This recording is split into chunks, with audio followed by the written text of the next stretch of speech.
¿Qué tal, alumnas y alumnos?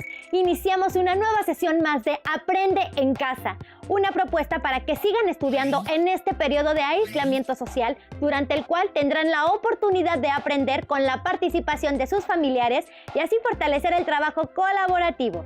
Este programa está dedicado a la asignatura Lengua Materna Español de primer grado de secundaria. Nos toca revisar un tema apasionante que requiere de toda su imaginación e inventiva: crear mundos escritos. La intención de esta sesión es que aprendan a escribir cuentos del subgénero que más les agrade. ¿Alguna vez les ha pasado que les gusta mucho un texto? Seguramente se debe a que su trama y personajes están construidos de una manera interesante, o porque nos sentimos identificados ya sea con la historia o los protagonistas, lo que nos impulsa a no despegarnos del texto hasta que terminamos de leerlo. Cada subgénero narrativo, fantasía, policíaco, terror, ciencia ficción, etc., presenta una estructura particular y requiere del uso de recursos específicos. Ahora bien, ¿alguna vez se han imaginado ser escritoras o escritores famosos? ¿O poder plasmar por escrito las historias que se desarrollan en su mente? Sabemos que esto último es más frecuente, pues alguna vez les ha tocado escribir alguna narración, algo que imaginaron, por ejemplo, un cómic o cuento, entre otros relatos. Bien, pues ahora nos adentraremos en el maravilloso mundo de la escritura de los cuentos. Antes de seguir, iniciaremos con un tema básico: aprender a redactar, por lo cual los invitamos a ver el siguiente video titulado Elementos de una historia. Bienvenidos. Soy yo, su narrador favorito, al que le gusta contar historias con un toque de suspenso, acción y un poco, pero solo un poco, de drama. Nuestra protagonista de hoy es ni más ni menos que Caperucita Roja. ¿Y por qué ella tiene una historia y yo no? Porque ella es el personaje principal y todo gira a su alrededor. Caperucita Roja está lista para atravesar el bosque y llevarle unas galletas a su abuelita. Esta es la introducción, el momento en que se describen el escenario y los personajes. Caperucita camina por el bosque. Árboles, árboles y más árboles. ¿No sería mejor un escenario con elementos más bonitos? Algo así como... una playa. Con arena, sol, olas. Pero no. Tenía que ser un bosque peligroso y oscuro. Bueno, pues sigamos. Caperucita se encuentra a un lobo que le recomienda un atajo. ¿Quién puede creer en un lobo? Él es el villano y aparece justo en el desarrollo de la historia, donde el personaje principal tiene que enfrentarse a todos los conflictos ocasionados por él. A ver, lo sabía. El lobo llegó primero, esconde a la abuelita en el closet y se disfraza como ella. Caperucita descubre al lobo, él la corretea, grita auxilio y llega un cazador. Les dije, era mejor una playa. ¡Ay, que se hubiera encontrado! ¿Un atún? Y así, con la ayuda del cazador, Caperucita derrota al lobo, rescata a su abuelita y le entrega las galletas. Fin. Aquí está el final o conclusión. El momento en que Caperucita supera todos los problemas ocasionados por el lobo y cumple con su misión.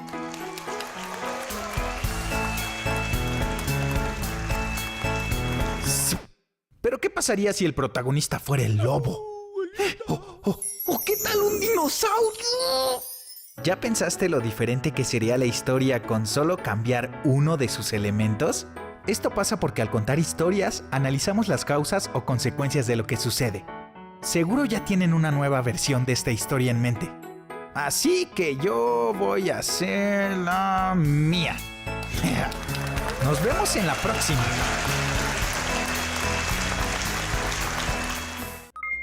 Como observaron, las historias narran siempre un conflicto que los personajes deben enfrentar. Las dificultades pueden ser desde la búsqueda de un tesoro, el viaje de un lugar a otro o, ¿por qué no?, a otros mundos, entre otros conflictos. En las historias siempre hay causas y consecuencias. Por ejemplo, en Caperucita Roja, la causa de que Caperucita llegue después del lobo a la casa de la abuelita se debe a que el lobo la engaña. Ahora que ya conocen los puntos importantes acerca de ciertos elementos que deben tomar en cuenta para pensar en una historia, es importante que profundicen más en la estructura de su historia. Para ello te invitamos a ver la cápsula Estructura de una historia. ¡Pongan mucha atención!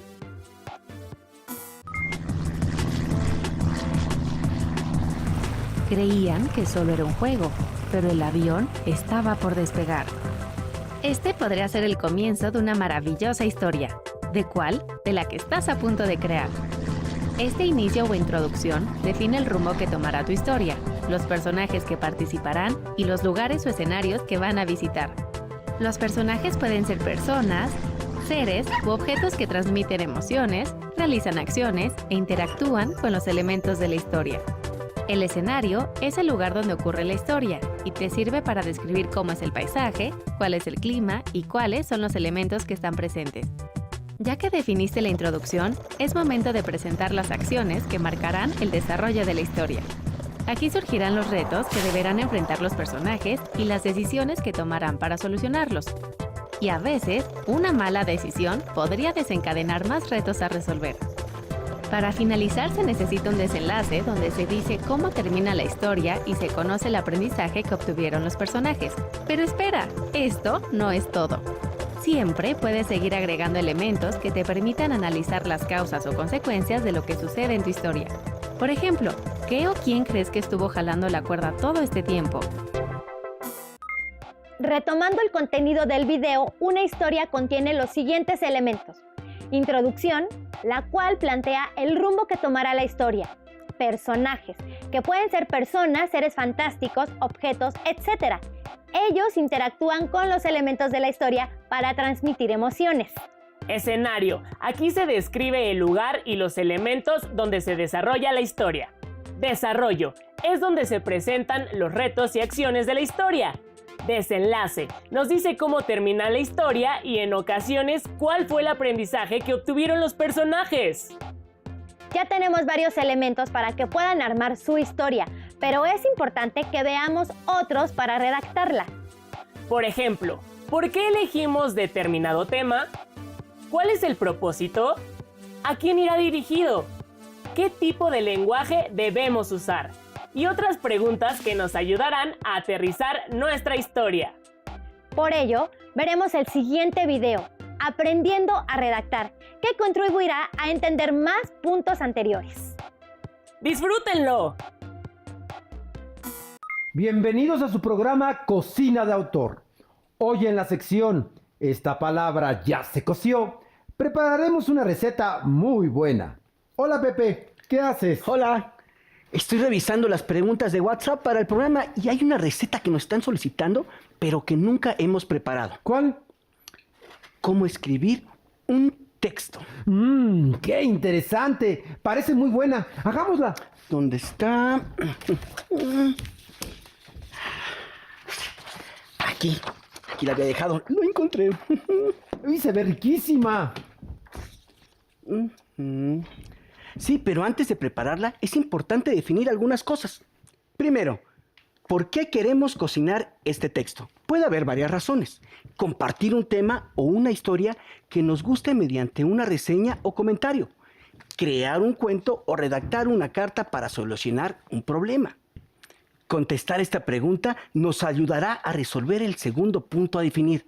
¿Qué platillo cocinaremos? Es decir, ¿qué tipo de texto escribiremos?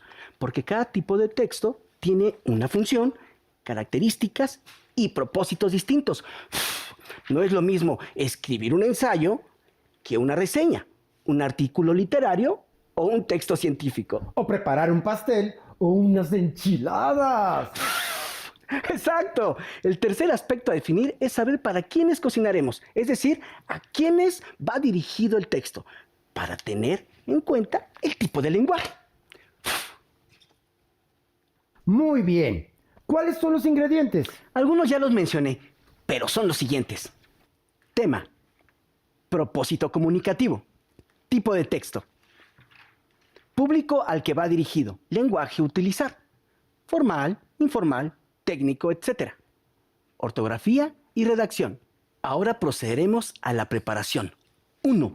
La planificación del texto consiste en cocinar preguntas de investigación que obtenemos al cuestionarnos sobre lo que sabemos del tema y lo que deseamos saber. Salpimentamos y buscamos información en fuentes impresas y electrónicas. Marinamos y tomamos nota de los datos relevantes que encontremos, así como de la bibliografía consultada. Organizamos la información con base en las preguntas que planteamos para desarrollar la investigación. 2. Elaboramos la escritura del borrador. Tomamos como base los apuntes que hicimos en la planificación. Lo leemos para ver si cumple con el propósito comunicativo que planteamos. Lo enriquecemos con más información de diversas fuentes. Probemos la mezcla y si es necesario, lo seguimos ajustando. Por ejemplo, el tipo de lenguaje.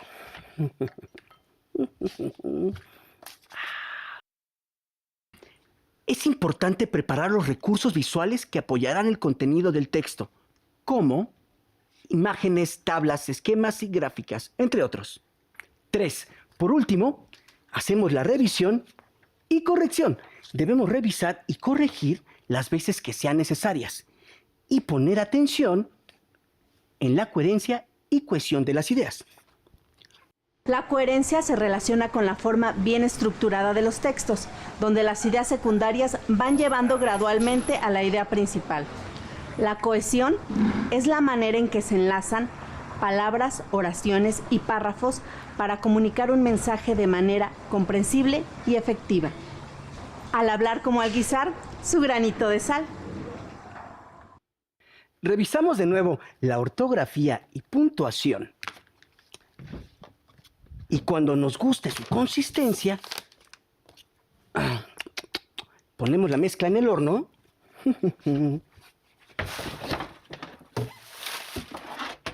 Y la dejamos 1 hora.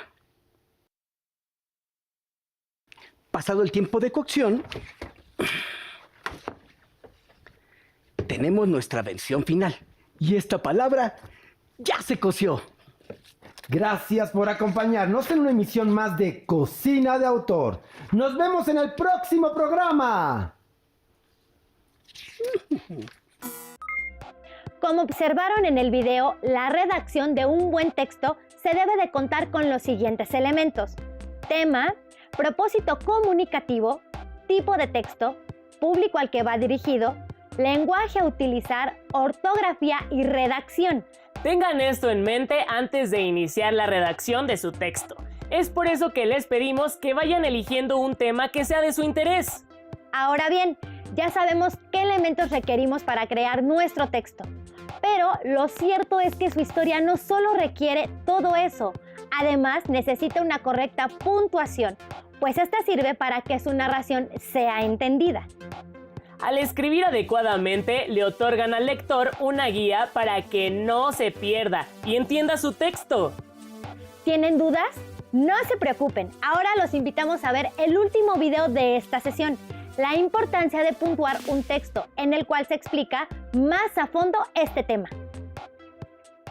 Bienvenidos a otra emisión de su programa Cocina de Autor. En su sección, ¿qué dijo?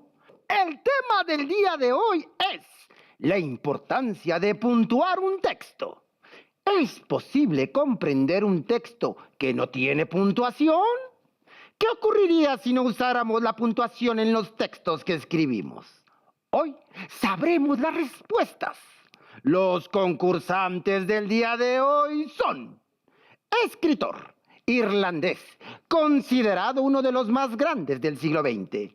Entre sus obras destaca Ulises. Con ustedes, James Joyce. ha empleado con maestría la puntuación en sus textos y la primera latinoamericana en ganar el Premio Nobel de Literatura. Ella es Gabriela Mistral. ¡Comenzamos! Primera pregunta. ¿En qué periodo histórico se crearon los primeros antecedentes de los signos de puntuación? A. Grecia antigua. B. Imperio Romano. C. Antiguo Egipto. Grecia antigua. ¡Correcto! Siguiente pregunta. Los signos de puntuación permiten que un texto sea comprendido porque A. Ayudan a jerarquizar las ideas. B. Dan estructura al escrito. C. Destacan las ideas principales. D. Evitan ambigüedades. E. Hacen comprensibles las oraciones. Todas las opciones. ¡Así es! Ahora veamos un ejemplo. Les presento el testamento sin puntuación. Dejo mis bienes a mi sobrino Juan o a mi hermano Luis, tampoco jamás se pagará la cuenta al sastre, nunca de ningún modo para los jesuitas, todo lo dicho es mi deseo. El juego consiste en que le asignaré un personaje de la carta a cada uno y tendrán que valerse de los signos de puntuación para que el testamento los favorezca. Contarán con 10 segundos para ello. El sobrino para James Joyce y los jesuitas para Gabriela Mistral. ¡Comienza el tiempo! Revisemos primero el texto de Gabriela Mistral. ¿Dejo mis bienes a mi sobrino Juan? No. ¿A mi hermano Luis? Tampoco. Jamás. ¿Se pagará la cuenta al sastre? Nunca. De ningún modo. Para los jesuitas todo. Lo dicho es mi deseo. Ahora la versión de Mr. Joyce. Dejo mis bienes a mi sobrino Juan, no a mi hermano Luis. Tampoco jamás se pagará la cuenta al sastre. Nunca, de ningún modo, para los jesuitas. Todo lo dicho es mi deseo. ¡Muy bien! Ambos cumplieron con el objetivo. En las versiones cambió el heredero, gracias a la precisión brindada por los signos de puntuación. Los escritores a veces jugamos con el uso de los signos de puntuación por distintas razones. Realizar experimentos con el lenguaje, exigir la atención plena del lector o transmitir emociones. Es una herramienta expresiva más. Pero para hacerlo y lograr que las narraciones y poemas sean comprensibles, se necesita un conocimiento vasto del lenguaje y dedicarle mucho tiempo al goce de la lectura y la escritura, nuestras mejores maestras. Vayamos con la última pregunta.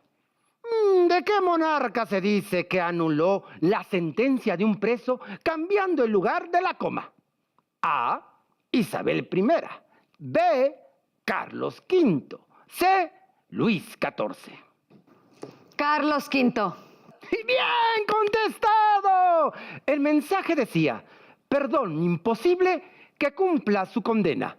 Y con él cambió quedó, perdón imposible que cumpla su condena. Ha llegado la hora esperada. El ganador es Gabriela Mistral. El premio es un viaje a la ciudad griega de Pompeya, antes de ser consumida por la erupción de un volcán, descrita en la novela Los últimos días de Pompeya, de Edward Bulwer. Los esperamos en la siguiente emisión de Cocina de Autor en su sección ¿Qué dijo? ¿Qué les pareció el video?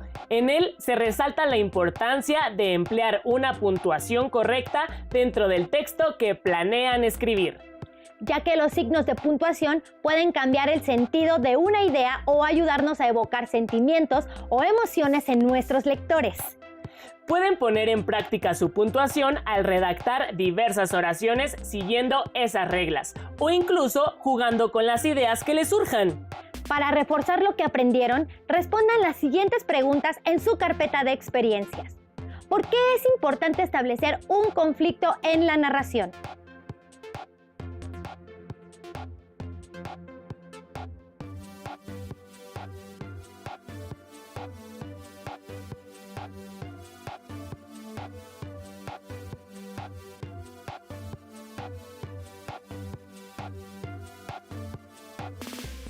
¿cómo pueden definir el escenario de un cuento?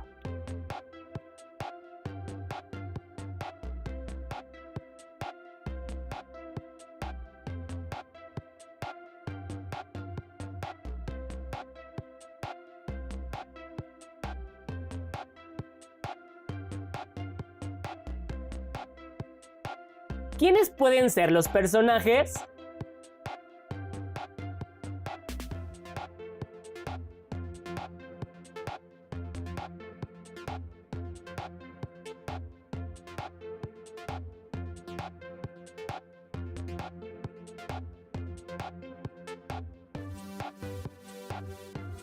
¿En qué orden van a describir la historia?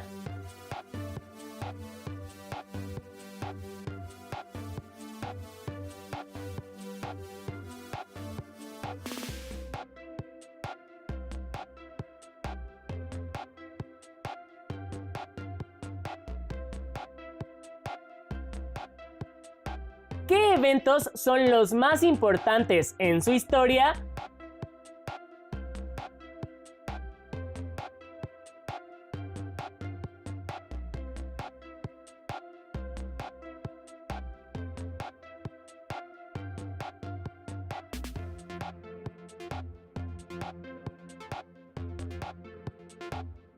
¿Cómo será el desenlace de su relato?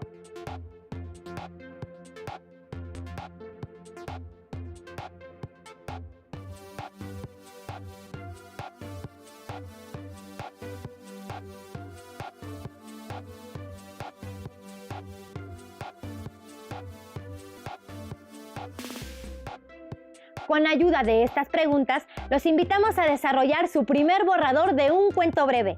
Recuerden emplear una puntuación correcta, ya que les ayudará a que su narración sea más interesante.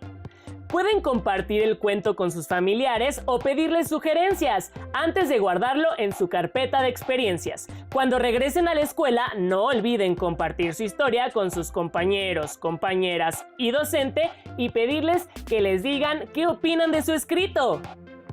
Les recordamos que para hacer su cuento pueden revisar por segunda vez este programa. Esperamos que sea de utilidad.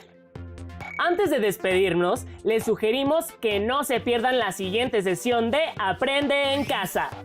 ¡Hasta pronto!